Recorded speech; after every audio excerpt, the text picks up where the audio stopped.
Okay, then the periodic properties la first property parunga atomic radius. Atomic radius of atom is defined as the distance between the center of its nucleus and the outermost shell containing the valence electron. So atomic radius அப்படிங்கிறது ஒரு நியூக்ளியஸோட சென்டருக்கும் centre of the நியூக்ளியஸில் இருந்து outermost shell containing the valence electron last shell electron இருக்கு இல்லையா, அந்த electron வரைக்கும் இருக்கிற டிஸ்டன்ஸை தான் நம்ம அட்டாமிக் ரேடியஸ்னு சொல்கிறோம். சரிங்களா? அதாவது அந்த நியூக்ளியஸ்லேருந்து அவுட்டர்மோஸ்ட் கடைசி ஷெல் இருக்கு இல்லையா, first shell, second shell, last ஷெல்லில் இருக்கிற லாஸ்ட் எலக்ட்ரான், சரிங்களா, வேலன்ஸ் எலக்ட்ரான் வரைக்கும் இருக்கிறது தான் நம்ம அட்டாமிக் ரேடியஸ்னு சொல்கிறோம். Direct measurement of the radius of an isolated atom is not possible. சரிங்களா? மெஷர்மெண்ட் ரேடியஸை வந்து டைரெக்டாக மெஷர் பண்ண முடியாது எக்ஸப்ட் ஃபார் நோபல் கேஸஸ்க்கு ஈஸியாக நம்மளால் மெஷர் பண்ண முடியும். Usually the atomic radius is referred to as covalent radius or metallic radius depending on the nature of the bonding between the concerned atom. சரிங்களா? ஸோ அந்த அட்டாமிக் ரேடியஸை நம்ம covalent ரேடியஸ்னு சொல்கிறோம், இல்லை metallic ரேடியஸ்னு சொல்கிறோம். மெட்டாலிக் ரேடியஸ் அப்படிங்கிறது அதாவது மெட்டல்ஸ், சப்போஸ் அந்த ஆட்டம் வந்து மெட்டலாக இருந்துச்சுன்னா அந்த ரெண்டு ஆட்டம் கடையில் இருக்கிற ரேடியஸை நம்ம மெட்டாலிக் ரேடியஸ்னு சொல்கிறோம். சப்போஸ் நான் மெட்டாலிக் ஆட்டமாக இருந்துச்சு அப்படின்னா அதை வந்து கோவலண்ட் ரேடியஸ்னு சொல்கிறோம். மெட்டாலிக் ஆட்டமாக இருந்துச்சுன்னா அது வந்து மெட்டாலிக் ரேடியஸ். சரிங்களா? மெட்டல் இல்லாமல் நான் மெட்டாலிக் ஆட்டமாக இருந்துச்சு அப்படின்னா அது வந்து கோவலண்ட் ரேடியஸ்னு சொல்கிறோம். Atomic radius in metal atom is known as metallic radius. It is defined as half the distance between the nuclei of adjacent metal atoms. சரிங்களா? ஸோ மெட்டாலிக் ரேடியஸ்க்கு ஒரு எக்ஸாம்பிள் ஏ கொடுத்துருக்காங்க பாருங்கள். பி அப்படிங்கிறது கோவலண்ட் ரேடியஸ். ஓகேவா? Next பாருங்கள், in non metallic elements their atomic radius is known as covalent radius. It is defined as half the distance between the adjacent nuclei of two covalently bonded atom of the same element in a molecule. 2 மார்க்கில் note பண்ணிக்கோங்க. Covalent radius அப்படிங்கிறது half the distance between the adjacent nuclei of two covalently bonded atom of the same element in a molecule.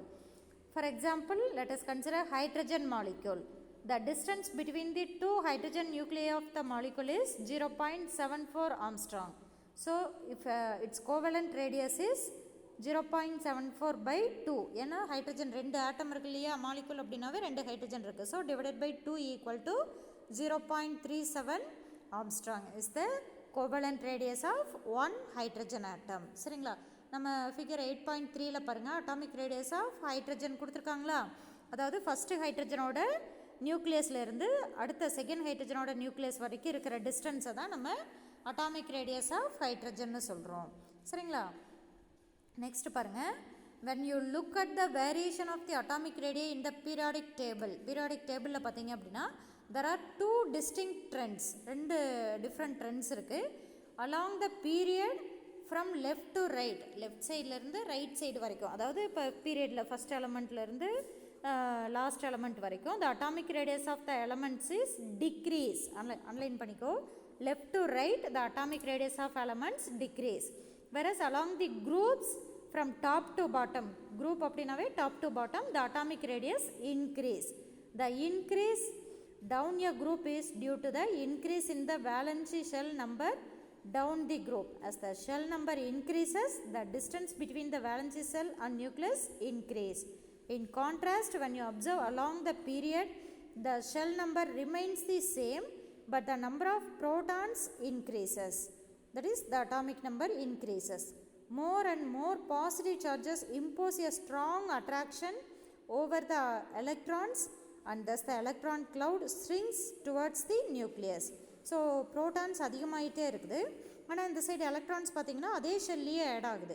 So number of protons positive charge அதிகமாகிறப்போ அந்த attractive force வந்து அதிகமாக இருக்குது. So attractive force அதிகமாக இருந்துச்சுன்னா இப்போ protons electrons அந்த positive charge negative charge ரெண்டுக்கு இடையில் இருக்கிற அந்த அட்ராக்ஷன் பார்த்திங்கன்னா அதிகமாக இருக்குது. ஸோ அட்ராக்ஷன் அதிகமாக இருக்கிறப்போ அந்த எலக்ட்ரான் அந்த ஆட்டம் என்ன ஆகுது, அப்படியே ஷ்ரிங்க் ஆகுதுன்னு சொல்கிறாங்க. சரிங்களா? நியூக்ளியஸை நோக்கி அப்படியே வந்து சுருங்கிட்டு வருது. which result that decrease in the atomic size. So அதோட அட்டாமிக் சைஸ் சுருங்குது அப்படின்னாவே அதோட சைஸ் வந்து குறைஞ்சிட்டு வருது. ஃபிகர் 8.4ல் பாருங்கள், show the how the atomic radius decrease from lithium to boron. லித்தியமில் பாருங்கள் அட்டாமிக் ரேடியஸ் அதாவது 3 ப்ரோட்டான்ஸ் இருக்குது, இந்த எலக்ட்ரான்ஸ் வரைக்கும் இருக்கிற டிஸ்டன்ஸ் வந்து அதிகமாக இருக்குது. அதே போரானில் பாருங்கள் 5 ப்ரோட்டான்ஸ், ஸோ அட்ராக்டிவ் ஃபோர்ஸ் வந்து இன்னும் அதிகமாக இருக்குது. இங்கே 3 ப்ரோட்டான்ஸ் 2 எலக்ட்ரானை அட்ராக்ட் பண்ணுது, இங்கே 5 ப்ரோட்டான்ஸ் 4 எலக்ட்ரான்ஸை அட்ராக்ட் பண்ணுது. சரிங்களா? ஸோ அப்போ வந்து அட்ராக்டிவ் ஃபோர்ஸ் அதிகமாக இருக்குது போரானுக்கு. ஸோ அதோட சைஸ் வந்து குறைஞ்சிட்டே வருது. சரிங்களா? நெக்ஸ்ட் ஒன் பாருங்கள் ionic ரேடியை. Ionic ரேடியை it is defined as the distance from the center of the nucleus of ion up to the point where it exerts its influence on the electron cloud of the ion. You know that ion are formed when an atom loss or gain electrons. So ion அப்படிங்கிறது நமக்கு தெரியும் இல்லையா, the electron it loss one electron or gain of electron. அன்லைன் பண்ணிக்கோங்க, ion அப்படிங்கிறது atom loss or gain electrons, அந்த லைனை அன்லைன் பண்ணிக்கோங்க. when a neutral atom losses an electron it becomes positively charged ion called cation. 2 மார்க்கில் நோட் பண்ணிக்கோ. Neutral atom losses an electron it becomes positively charged ion. ஒரு electron போயிடுச்சு அப்படின்னாவே அங்கே வந்து ப்ரோட்டான்ஸ் அதிகமாக இருக்கும். எலக்ட்ரான் ப்ரோட்டான் ரெண்டுமே ஈக்குவலாக இருக்கும்.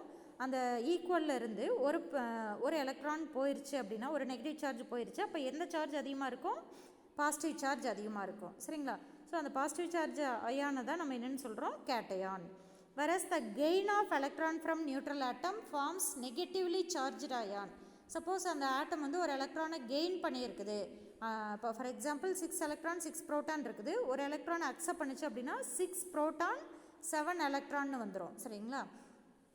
அப்போ 7 எலக்ட்ரான் அதாவது நெகட்டிவ் சார்ஜ் அதிகமாக இருக்குது. ஸோ அந்த அயானை நம்ம என்னென்னு சொல்கிறோம்? ஆனயான். பாசிட்டிவ் சார்ஜ் அதிகமாக இருந்துச்சுன்னா கேட்டயான், அதே நெகட்டிவ் சார்ஜ் அதிகமாக இருந்துச்சுன்னா anion. The size of the ions is important to determine the behaviours in solutions and the structure of ionic solids. So அதோட சைஸ் ஆஃப் அயான்ஸ் வந்து ரொம்ப ரொம்ப இம்பார்ட்டன்ட். சரிங்களா? The size of cation is always smaller than its corresponding neutral atom. So neutral atom விட cation வந்து எப்போவுமே சின்னதாக இருக்கும். அதே ஆனயான் பார்த்திங்கன்னா நியூட்ரல் ஆட்டம் விட ஆனயான் வந்து லார்ஜராக இருக்கும். சரிங்களா? ஏன் வந்து லார்ஜராக இருக்குது அப்படின்னு பார்த்தீங்கன்னா, as the positive charge increases the size of cation decreases, as the negative charge increases the size of anion increases. 1 மார்க்கில் இந்த நோட்டுன்னு இருக்கிற அந்த 2 பாயிண்ட்டையும் அன்லைன் பண்ணிக்கோங்க. பாசிட்டிவ் சார்ஜ் அதிகமாச்சுன்னா கேட்டயானோட சைஸ் வந்து குறைஞ்சிருது, அதே நெகட்டிவ் சார்ஜ் அதிகமாச்சுன்னா சைஸ் ஆஃப் ஆனயான் வந்து அதிகமாகுது. சரிங்களா? For instance lithium and sodium lost the single electron from their outermost energy level to form cations. The ions so formed are smaller because the remaining electrons are at the inner shells and attached more strongly by the nucleus. சரிங்களா? இப்போ lithium sodium ரெண்டுமே பார்த்தீங்கன்னா ஒரு எலக்ட்ரானை loss பண்ணிருச்சு. Loss பண்ணுறப்போ from there outermost ஷெல்லிருந்து ஒரு electron loss ஆகி அது வந்து கேட்டயானாக மாறிடுச்சு. The ions formed are smaller because the remaining electrons at the inner shells are attached more strongly by the nucleus. ஏன்னா ஒரு எலக்ட்ரான் போயிடுச்சு, அப்போ பாசிட்டிவ் சார்ஜ் அதிகமாக இருக்குது. பாசிட்டிவ் சார்ஜ் வந்து அதிகமாக இருக்கிறப்ப எலக்ட்ரான்ஸ் எல்லா எலக்ட்ரான்ஸையுமே அது வந்து ரொம்ப ஸ்ட்ராங்காக அட்ராக்ட் பண்ணிக்குதுன்னு சொல்கிறாங்க. Fluorine and chlorine become negative ions by gaining an electron. Fluorine chlorine எப்போவுமே நெகட்டிவ் அயான்ஸாக தான் இருக்கும், ஏன்னா இது எலக்ட்ரானை அக்செப்ட் பண்ணிக்குது, கெயின் பண்ணிக்குது. When electrons are added, the charge of the nucleus is not great enough to hold the increased number of electrons as closely as it holds the electrons in the neutral atom. So, as seen in the atomic radius, ionic radii also decrease along the period from left to right and increase down the group. In the dark letters important question underline பண்ணிக்கோ.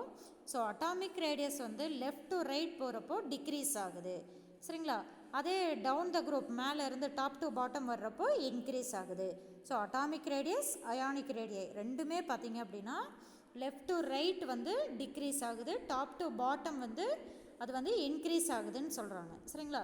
So atomic ரேடியை ionic ரேடியை இன் periodic டேபிளில் எப்படி வந்து increase ஆகுது, எப்படி degrees ஆகுது அப்படிங்கிறது கணக்கு புரியுதா? இது வந்து number of protons and electrons வச்சு தான் சொல்ல முடியும், அந்த ரெண்டுக்கும் இடையில் இருக்கிற அட்ராக்டிவ் ஃபோர்ஸ். சரியா? இந்த அட்ராக்டிவ் ஃபோர்ஸை வச்சு தான் அந்த ரேடியையை நம்ம